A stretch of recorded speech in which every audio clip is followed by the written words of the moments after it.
በአንዲት ሀብታም ሴትና በስሜ ሲምና መንጃ ፍቃድ ብቻ ነው ያለኝ በምትል ድሃ ሴት መካከል ግጭት የፈጠረ ሐሳብ ተነሳ። ሀብታማም ሴት እንዲህ አለች፣ ያገኛችሁትን ሁሉ ስራ ስሩ መለወጥ ከፈለጋችሁ። እኔ ስራ ሳልንቅ ከ20 የሚበልጡ ስራዎችን ከ7ኛ ክፍል ጀምሮ ሰርቻለሁ። በዛም ምክንያት አሁን ላይ ባለኝ ነገር እቃ ለመግዛት እንኳን ዋጋ አልጠይቅም፣ ያሉኝን አውጥቼ እገዛለሁ። አሁን ላይ ያለኝን ሁሉ ባጣ ደግሞ ተመልሼ ሚሊዮነር ለመሆን 2 ዓመት በቂ ነው።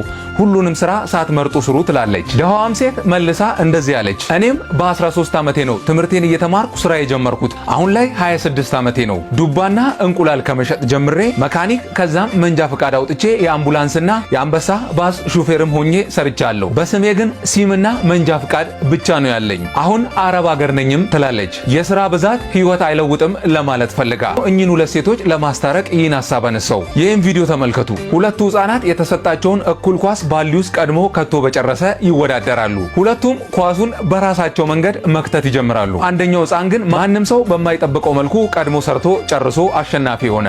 እኩል ኳስ ተሰጥቷቸው እኩል ስራውን ሰርተው እኩል ተሯሩጠው አንደኛው ግን አሸናፊ ሆነ። በህይወታችሁም ልክ እንደዚሁ ነው። ስራን መስራታችሁ ላይ ብቻ ሳይሆን ማተኮር ያለባችሁ ስራውን በምን አይነት መንገድ እየሰራችሁም እንደሆነ ማወቅ አለባችሁ። መልፋታችሁ ላይ ብቻ ሳይሆን በትጋት መስራታችሁም ላይ አተኩሩ። ይህ ነው ህይወት የሚለውጠው።